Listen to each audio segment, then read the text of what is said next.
Olá, meus alunos do quarto ano, como vocês estão? Espero que todos estejam ótimos. Estamos aqui dando continuidade ao nosso projeto Aula em Casa e a disciplina que vamos estudar hoje é de História. Vocês lembram da atividade que eu passei no caderno? Tenho certeza que lembram e tenho certeza que fizeram todas, né? Então, peguem aí rapidinho o caderno de vocês, vamos corrigir essa atividade e também vocês podem estar pegando o livro, que eu vou iniciar um novo assunto e vocês podem estar conferindo ou acompanhando junto comigo essa aula, certo? Então, peguem aí rapidinho o livro e o caderno de vocês. Primeiro, abram o caderno da atividade e vamos fazer a correção. O primeiro da atividade perguntou qual o nome do acordo militar feito pelo Brasil, Uruguai e Argentina. A resposta é Tríplice Aliança. O segundo perguntou que funções as mulheres paraguaias exerciam na Guerra do Paraguai. Então, elas atuaram como enfermeiras, substituíram os soldados mortos, cortaram lenha, fabricaram pólvoras, entre outras atividades. O terceiro perguntou que consequências dessa guerra podem ser percebidas até hoje no Paraguai. A resposta é: o país é considerado um dos mais pobres da América Latina e sua indústria nunca retomou a importância que tinha antes da guerra. O quarto perguntou quem trouxe as primeiras mudas de café do Brasil. E aí, vocês responderam o quê? Vocês lembram? A resposta está aqui, ó. O sargento-mor Francisco de Melo Palheta. O quinto perguntou quais as principais razões para o desenvolvimento da economia cafeeira. A resposta é: foram o aumento do consumo e do preço do café no exterior e a facilidade em cultivá-lo no sudeste do país. O sexto perguntou quais benefícios a produção cafeeira trouxe para o Brasil. Então, os benefícios foram: gerava riquezas e contribuía para o crescimento das cidades e regiões onde ocorria seu plantio e comercialização.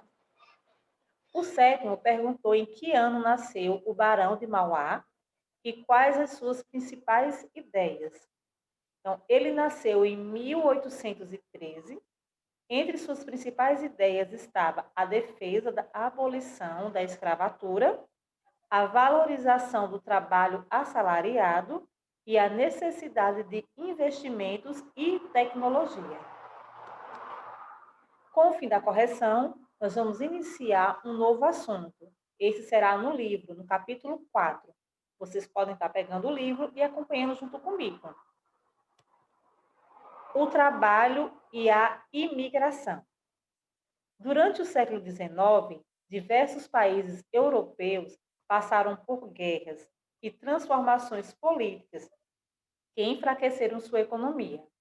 Com isso, ficaram sem emprego e decidiram buscar em outros países melhores condições de vida.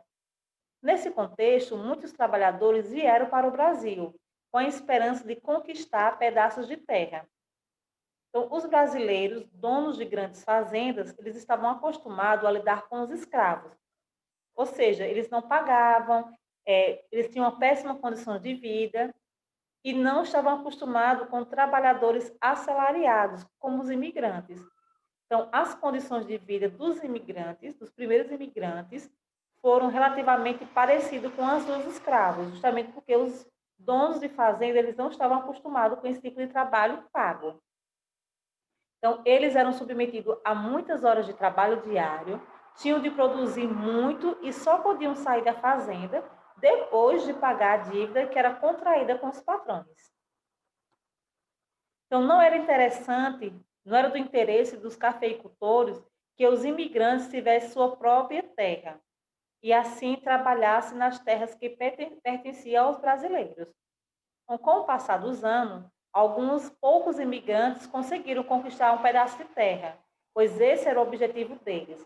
quando eles saíam de seus países para vir para o Brasil, eles tinham a esperança de que aqui eles conseguiriam conquistar suas terras e assim plantar e trabalhar e viver do seu próprio trabalho. Mas, infelizmente, isso não aconteceu com todos. Apenas poucos imigrantes eles conseguiram conquistar esse pedaço de terra. E outros tiveram que se mudar para a cidade para trabalhar lá. No entanto, a ideia dos imigrantes pobres de que fariam riqueza no Brasil estava bem longe de virar realidade. As migrações mais antigas. Agora nós vamos falar um pouquinho sobre as migrações, não só no Brasil, mas no mundo em geral. Não é possível saber uma data em que se iniciou o processo de migração, mas nós sabemos que os primeiros grupos humanos, as primeiras pessoas eram nômades.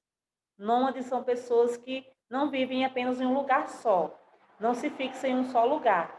Eles vivem, passam um pouco de tempo em um local, depois se mudam e assim sempre vão mudando.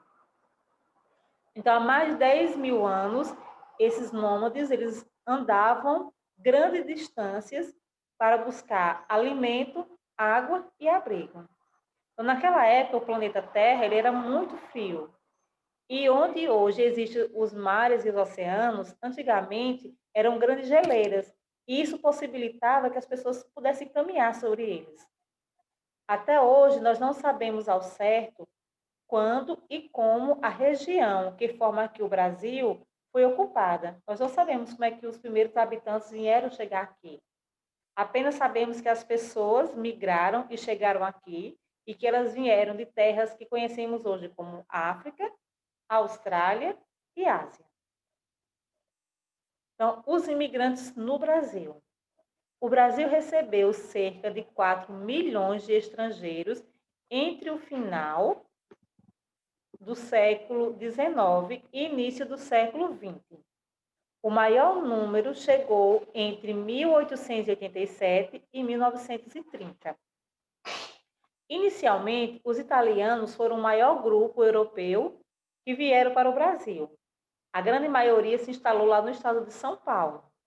Os portugueses, eles formaram a segunda maior população, além de vários outros grupos de imigrantes, como japoneses e os sírios libaneses.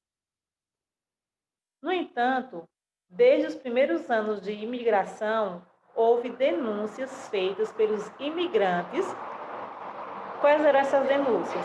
Eles denunciaram a superlotação dos navios em que eles vinham aqui para o Brasil, a falta de higiene e as más condições de hospedagem.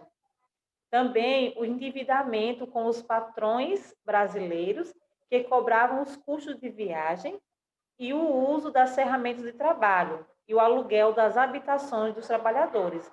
Então, eram muitas coisas cobradas desses imigrantes, que no caso não era correto, por isso eles denunciavam. Então, devido a esse excesso de denúncias contra os patrões brasileiros, em 1902, o governo italiano proibiu a emigração, no qual se faziam acordos de pagamentos de passagem de navio e garantia de hospedagem e trabalho. Então, aqueles italianos que quisessem vir para o Brasil, eles teriam de vir com seus próprios recursos. Não tinha mais nada a ver com o governo da Itália. Agora chegou a sua vez de pôr em prática tudo o que você aprendeu nessa aula. Responda, por favor, a atividade das páginas 415, 416 e 418. Bons estudos e até a próxima aula.